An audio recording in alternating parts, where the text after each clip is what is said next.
आज का हमारा वीडियो श्रेष्ठा एग्जाम कक्षा 9 2022 में जो मैथमेटिक्स के प्रश्न थे उनको मैंने पहले पार्ट में 16 क्वेश्चन कराए थे। आज मैं 17 से लेकर के 30 तक हल कराऊंगा, तो आप मेरे साथ बने रहिए। देखिए, सबसे पहला प्रश्न है वर्ग अंतराल 10 से 20 में 20 क्या है। तो जब हम वर्ग अंतराल लिखते हैं, मान लिया 10 से 20 लिखा है, तो इसे कहते हैं निम्न सीमा। इसे बोलते हैं बच्चों निम्न सीमा, और इसे बोलते हैं उच्च सीमा या इसे ऊपरी सीमा। तो चूंकि यहाँ पर 20 देखिए आपकी ऊपरी सीमा है, तो यहाँ से क्वेश्चन जो है आपका दूसरा वाला ऑप्शन बिल्कुल सही होगा, यानी ऊपरी सीमा को यहाँ से हल कर लेंगे। अगला प्रश्न बेहद आसान है कि निर्देशांक 2,1 की स्थिति क्या होगी। तो मैं देखिए 2,1 की बात करूंगा यहाँ पर। तो 2,1 आप एक वर्ड समझिए, 2,1 यानी एक्स एक्सिस पे आपको 2 जाना है, तो ये 2 पे हम आ गए। फिर एक ऊपर जाना, तो ये कौन सा बिंदु यहाँ मिल रहा है, बी। इसका मतलब 2,1 2,1 है वो आपका बी बिंदु का निर्देशांक होगा, यानी कोऑर्डिनेट होगा। तो यहाँ पर बिंदु बी हो जाएगा, जो कि ऑप्शन बी में समझाया गया है। तो यहाँ से हम ऑप्शन बी वाले को टिक कर लेंगे। अगला प्रश्न बेहद आसान है, ये भी है कि किसी वस्तु पर 50% से छूट से अभिप्राय क्या है। सभी वस्तुओं के मूल्य पर 50% की छूट बिल्कुल नहीं, 50% यानी कुल अंकित मूल्य पर 50% की छूट मिलेगी। जिन वस्तुओं का अंकित मूल्य 100 रुपया है उन पर छूट, ऐसा बिल्कुल नहीं। अंकित मूल्य कितना भी हो, 100 हो, 200 हो, 500, उन पर 50% छूट मिलेगी। इसका मतलब आधी की मिलेगी। अगला प्रश्न है सभी वस्तुओं के अंकित मूल्य पर आधा मूल्य, बिल्कुल सही। 50% छूट का मतलब होता है आधा, यानी 50%। तो यहाँ से ऑप्शन सी वाला सही होगा। सभी वस्तुओं पर 50%, कोई मतलब इसका नहीं है। ऐसी सभी वस्तुएं जिनमें केवल एक पीस, ये कोई बकवास कोई इसमें करने वाला नहीं है। यहाँ पर केवल और केवल अगर आप देखोगे तो ऑप्शन सी वाला सही होगा, यानी जो कि ऑप्शन ए में, यानी जो हमारा विकल्प ए है उसमें दिया गया है। चलिए बढ़ते हैं अगले प्रश्न पर। अगला प्रश्न है निम्न में से कौन सी संख्याएं पूर्ण घन है। पूर्ण घन का मतलब कि दी गई संख्या के अगर हम गुणनखंड करें तो जिनकी हम पावर 3 लिख पाए। जैसे अगर मैं 700 यानी इसकी बात करता हूँ, देखिए 729 को आप लिख सकते हैं 9 इंटू 9 इंटू 9, यानी ये पूर्ण घन है, 9 की पावर 3 लिखा जा सकता है। ठीक इसी प्रकार से अगर आप देखें तो 1024 ये किसी का घन नहीं होता। क्यों, इसे आप 8 28 64 अट्ठे इंटू दूना करोगे तो ये आपका बनेगा, ये पूर्ण घन आपका नहीं है। अगर मैं बात करता हूं अगला 91,125 125, इसे लिखा जा सकता है 45 इंटू 45 इंटू 45। अगला है 64, इसे 4 चक्कू 16 चक्कू 64 आप लिख सकते हो, यानी 4 की पावर 3, यहाँ 45 की पावर 3, और 343 को लिख सकते हो 7 इंटू 7 इंटू 7, तो 7 की पावर 3। तो यहाँ पर केवल और केवल आपका बी वाला छोड़ करके बाकी सारे आंसर सही होंगे। तो यहाँ पर अगर आप देखोगे तो बी को छोड़ दिया जाए जिसमें बी ना हो, बाकी A B C D E हो, तो यहाँ से ऑप्शन ए के अलावा और कोई ऑप्शन नहीं दिखाई पड़ता। अगला प्रश्न है नीचे दिए गए कथन। कथन है एक ऐसा बीजीय व्यंजक जिसमें पदों के गुणांक शून्योत्तर हो, मतलब धनात्मक हो, और शून्योत्तर मतलब शून्य ना हो, उनसे बड़े हों, और चरों की जो घातें हैं ऋणोत्तर पूर्णांक हो। तो इसका मतलब होता है बच्चों धनात्मक पूर्णांक।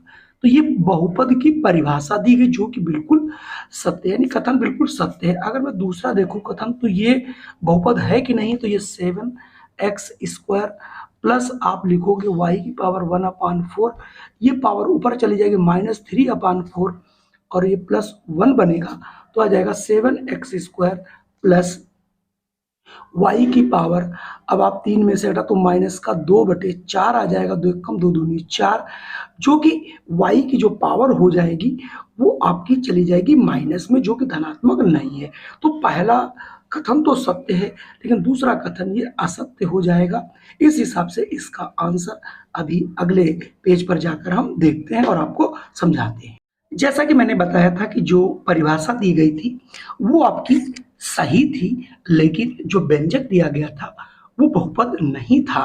तो इसका मतलब कथन एक सत्य है, लेकिन कथन जो दूसरा वाला है वो असत्य। तो यहाँ से आपको ऑप्शन 3 वाला बच्चों चूज कर लेना रहेगा। तो 3 वाला ऑप्शन यहाँ से सही होगा। अगला प्रश्न आपके सामने दिया गया है 44 ब्रैकेट एक्स की power 4 minus 5x² minus 4x² भाग करना है 11x इंटू एक्स माइनस 8 को सरल करने के लिए निम्न कौन से चरण अपनाएंगे। देखिए इसको सबसे जो अच्छा बच्चों तरीका है वो मैं आपको बता देता हूँ। सबसे पहले आप क्या करोगे, इसको आप इसके नीचे इसको डिवाइड के लिए लिख लोगे, उसके बाद इसके आप गुणनखंड करोगे, गुणनखंड करने के बाद इन दोनों को काट लोगे और उसके बाद इसको सरल कर लोगे। तो इन सभी चरणों को अगर आप A B C D E में देखोगे तो सबसे पहले देखिए हम आप जो प्रश्न दिया गया था वही लिख लोगे। फिर उसके बाद देखिए अंदर वाले मैंने बताया था गुणनखंड, यानी इसके गुणनखंड करने का प्रोसेस करोगे। फिर डी में उसके गुणनखंड पूरे लिख लोगे। तो ई सी डी और फिर ए, फिर उसके बाद ए में आ जाओगे। ए ये देखिए गुणनखंड लिखने के बाद उसको भाग लिख दोगे, भाग करने के बाद काट करके बी वाला आंसर आप यहाँ से लिख दोगे। तो इस हिसाब से अगर आप ऑप्शन को देखोगे बहुत आसान है। यहाँ पर ये पूछ रहा है कि इसको हल करने का प्रोसेस क्या होगा, जो कि आपको बीजी व्यंजक दिया गया है। अगला प्रश्न है सूची 1 के साथ सूची सेकंड का मिलान कीजिए। सूची 1 में आपको जो है फिगर्स और उनकी जो है आपको इकाई दी गई है, यानी भुजा दी गई है। सूची सेकंड में आपको कैलकुलेट करना है। तो 4 इकाई भुजा वाले घन का आयतन, तो घन का आयतन होता है भुजा की घात 3 यानी a की घात 3। तो यहाँ हो गया 4 की घात 3, 4 चक्कू 16 चक्कू 64, और इकाई की घात चूंकि घन है तो 3 यानी इकाई की घात 3। तो इसमें इकाई घात 3 यानी आपका 64 घात 3 कहाँ आ रहा है, ये तीसरा। तो a का यहाँ से तीसरा हो जाएगा, याद रखिएगा। आइए हम दूसरे की बात करता हूँ। दूसरा है 4 इकाई भुजा वाले घन का पृष्ठ। तो घन का जो पृष्ठ होता है वो होता है बच्चों 6a²। तो यहाँ 6 रख लोगे, a हो गया 4, 4 चक्कू 16, तो 6 इंटू 16, 16 चक्कू 16 छक्काई 96, यानी ये हो गया 96 इकाई स्क्वायर। तो 96 इकाई स्क्वायर कहाँ मिल रहा है उसको हमें देखना पड़ेगा, यानी 96 इकाई स्क्वायर। 96 इकाई स्क्वायर दूसरा है, तो यानी जो बी है, बी का सॉरी पहला, बी में हमारा पहला मिल जाएगा। अब हम बात करेंगे तीसरे की। घनाभ का आयतन, आयतन क्या होता है बच्चों, L B H, L B H.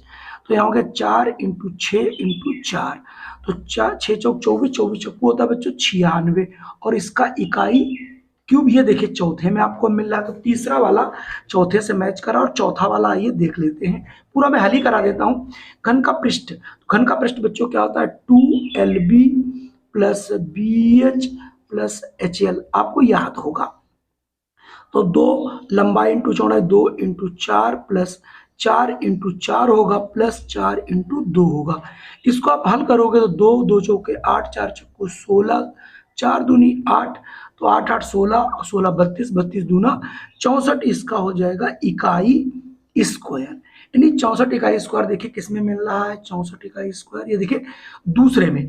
तो इस हिसाब से अभी आपने देखा कि यहाँ पर ए का मिला था हमारा तीसरा, बी का पहला, और सी का चौथा, और डी का दूसरा। तो इस हिसाब से अगर आप ऑप्शन देखोगे, यानी यहाँ पर अभी भी जो मैंने निकाला था ए का तीसरा होना चाहिए, तो ये दोनों 3 और 4 में बी का पहला और सी का चौथा और डी का दूसरा। तो यहाँ से ऑप्शन तीसरा वाला बिल्कुल सही है। तो हम तीसरे वाले ऑप्शन को यहाँ पर चूज कर लेंगे, या यूं कहिए हम तीसरे वाले ऑप्शन को बिल्कुल सही कर लेंगे। आपके भी समझ में आ गया होगा। चलिए बढ़ते हैं अगले प्रश्न पर। एनटीए के एग्जाम में आपको कथन और कथन सेकंड वाले प्रश्न बहुत मिलेंगे, बहुत आसान होते हैं। मेरे साथ आप बने रहिए, इस प्रकार के प्रश्न बहुत अच्छे आपको मैं समझाने के लिए बैठा हूं। देखिए, एक चर वाले रैखिक समीकरण का अद्वितीय हल होता है, बिल्कुल कथन एक सत्य है। दूसरे में दिया है x² = 4, तो x बराबर 2, बिल्कुल गलत है। क्यों? अगर आप x² बराबर बच्चों 4 लिखते हो तो x बराबर √4 आएगा, और अंडर में जो वैल्यू होती है वो प्लस माइनस दोनों होती हैं, क्योंकि किसी चीज का वर्क करने पर हमें जो है दो वैल्यूज मिलती हैं, चूंकि यहाँ पर एक्स स्क्वायर तो इसकी दो वैल्यू मिलेंगी, एक होगा +2, एक होगा -2। अगर इनका वर्ग किया जाए तो 4 ही आएगा। तो इसका मतलब यहाँ कथन एक सत्य है और दूसरा कथन असत्य है। एक और दोनों सही बिल्कुल नहीं, एक और दो कथन असत्य है नहीं, पहला तो सही है, पहला कथन सत्य और दूसरा असत्य मैंने पहले ही आपको बताया था। तो यहाँ से आप ऑप्शन तीसरा वाला चूज कर लेंगे। आइए अब मैं बढ़ता हूँ आपको अगले प्रश्न पर। अगले प्रश्न में आपको ये व्यंजक दिया गया है, मतलब यहाँ पर आकृति दी गई है और कौन सा सही है। क्योंकि यहाँ पर जो आंसर दिए गए हैं वो सब 16 के लिए दिए गए, कि यहाँ पर 16 ही जो चित्र है, जबकि गलत यहाँ पर कुछ गलत छप गया है। तो आप यहाँ से, हालांकि प्रश्न कुछ गलत छपा है, इसको थोड़ा सा आप लोग देख लीजिएगा। यहाँ पर एक इसमें देखिए 4 यहाँ है, 4 यहाँ है, 4 इसमें 5 आ गए हैं। तो इसमें हो सकता है इसमें एक ना हो। अगर यहाँ पर ये 16 होते तो उसके हिसाब से आप इसका आंसर निकालते तो यहाँ पर ज़्यादा सही रहता। ठीक है, 16 अवतल, तो देखिए अगर यहाँ पर 17 भी हैं तो यहाँ पर अगर आप देखोगे तो ये वाला तो है ही नहीं, वहाँ पर एक होना ही नहीं चाहिए। तो 5 वर्ग 5 आयत, 5 वर्ग भी हैं 5 आयत भी हैं। अगर आप इस चित्र को देखोगे 5 वर्ग आपको दिखाई पड़ रहे होंगे, तो देखिए 5 आपको वर्ग यहाँ पर दिखेंगे। ये देखिए 5 वर्ग हैं, 5 ही आयत हैं, 1 2 3 4 और 5 बिल्कुल सही है। और उसके बाद थोड़ा सा और आप देखोगे 5 आयत, 5 समबाहुभुज हैं, वो भी आपको दिखते हैं। 16 बहुभुज हैं, चूंकि यहाँ पर काटना पड़ेगा तभी सही होगा। और जो आंसर प्रकाशित हुआ था उसके हिसाब से यहाँ पर ऑप्शन जो है वो तीसरा वाला सही हुआ था। तीसरे में क्या है कि 4 BCDE, तो आप वहां से देख सकते हो। तो कुल मिला के यहाँ पर थोड़ा सा प्रश्न छपने में गलती, उसे आप लोग सही मानिएगा। अगला प्रश्न है गुणनखंड करना है। गुणनखंड करना सभी को आता होगा, अगर नहीं आता तो मैं आपको करके दिखा देता हूँ। तो गुणनखंड करने का अगर तरीका नहीं मालूम, आप याद कर लीजिए ax² + bx + c = 0 या कुछ भी ना हो। चलिए a और c के हम गुणा करते हैं। अगर हम a और c दोनों पॉजिटिव मिलते हैं तो ये बीच वाला जो टर्म होता है या तो ये प्लस प्लस आना चाहिए या माइनस माइनस, यानी ऐसे गुणनखंड करोगे जिसको जोड़ने से b वाला आए, या दोनों को घटाने वाले चिन्ह से दोनों को घटाने घटाने लगाने जोड़ने पर आए, या फिर अगर ये -ac आता है तो एक प्लस और एक माइनस होना चाहिए। तो यहाँ पर जो सिचुएशन बन रही बच्चों, हम गुणा करेंगे, x का गुणांक 1 है, 1 × -6 = 6 आ गया। -6 कैसे, दो गुणनखंड करने जिनको घटाने से 5 बचे, तो 6 × 6 होता है बच्चों। और अगर हम 6 में से 1 घटा देते हैं, यानी तो आपका -5 बच जाएगा। तो यहाँ पर कैसे गुणनखंड करोगे, ये हो जाएगा x² - 6 × 6 + x 1 - 6।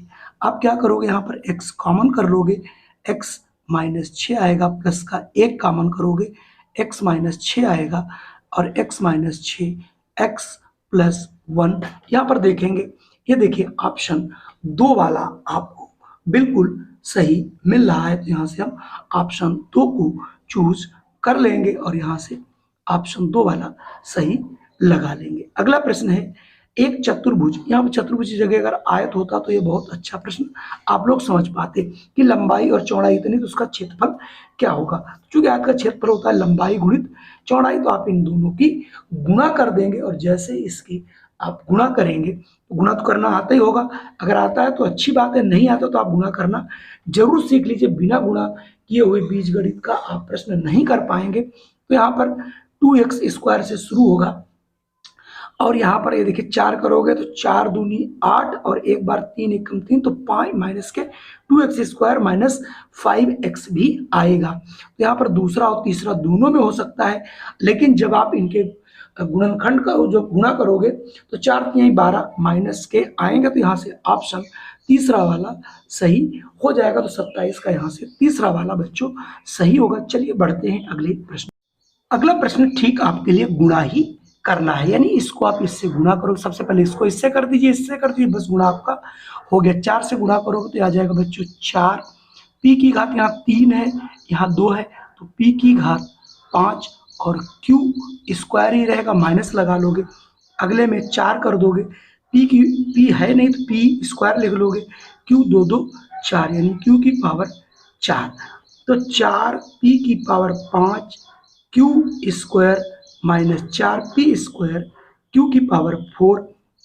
तो 28 का यहाँ से ये देखिए तीसरा वाला मिल रहा है, केवल आपको गुणा ही करना था। अगला प्रश्न है, एक घनाभ की लंबाई और चौड़ाई, तो इसमें ये 12 सेंटीमीटर छूट गया, 12 सेंटीमीटर और 10 सेंटीमीटर। ये घनाभ का आयतन 360 सेंटीमीटर क्यूब हो तो उसकी ऊंचाई ज्ञात करिए। तो इसका फार्मूला होता है बच्चों आयतन का LBH। तो लंबाई आपकी हो गई 12, चौड़ाई हो गई 10, एच ही रखिए 360 के बराबर कर दीजिए। एच बराबर आ जाएगा 360/12 इंटू 10, ये 0 0 कट जाएगा, 12 1 कम 12, या 36। तो ऊंचाई उसकी हो जाएगी 3 सेंटीमीटर, जो कि आपको ऑप्शन सी में दिखाई, तीसरे में दिखाई पड़ रहा होगा। अगला प्रश्न भी बेहद आसान है, चित्र पर आधारित है। दी गई आकृति का आयतन बताइए। यदि छोटे घन का आयतन एक भुजा 3 सेंटीमीटर हो तो घन का आयतन होता है भुजा की घात 3, तो ये हो जाएगा a की घात 3, यानी a यहाँ पर भुजा है 3, 3 तिया 9 तिया 27। अब आप यहाँ पर 27 है तो आपको ये देखना है यहाँ पर कितने घन है। इसमें देखिए एक, यहाँ पर अगर घनों की बात करोगे, यहाँ 1 है, यहाँ 2 है, यहाँ 3 है, यहाँ 4 है, यहाँ 5 है और यहाँ 6 है। तो एक 3 3 6 4 10 5 15, 15 और 6 आपका होता है 21। इसका मतलब यहाँ पर 21 आपके घन है और एक घन का आयतन अभी आपने देखा था 27 है। तो 21 27 को आप गुणा अगर करोगे तो यह आ जाएगा 567। ठीक है, 567 सेंटीमीटर क्यूब। तो इसका पूरा जो फिगर है, इसका चित्र होगा, उसका होगा 567। तो यहाँ से ऑप्शन चौथा वाला सही हो जाएगा। तो यहाँ से कुल मिला के आज ये हमारे 30 प्रश्न थे जिनको मैंने हल करना बताया। अगले वीडियो में आपको साइंस के सारे प्रश्न लेकर के आता हूँ। जय हिंद, वंदे मातरम। अगर वीडियो पसंद आया हो तो कृपया इसे लाइक जरूर कीजिएगा, अपने इष्ट मित्रों को शेयर भी कीजिएगा। अगर चैनल पे पहली बार हो तो आप इसे सब्सक्राइब भी कर लीजिएगा।